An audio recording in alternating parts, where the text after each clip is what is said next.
he's like, no, Spence is a Hall of Famer. And in my opinion, Bud immediately starts hating.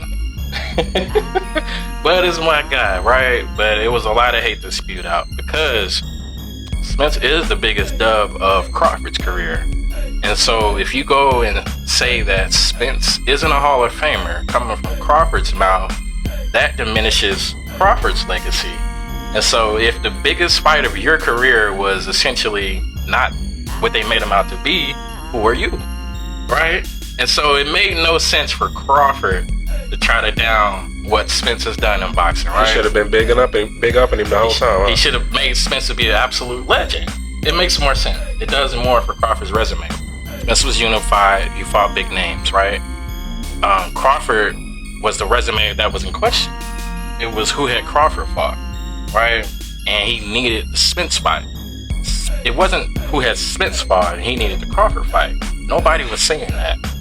And so for Crawford to go on and say, he said Spence was a weight bully.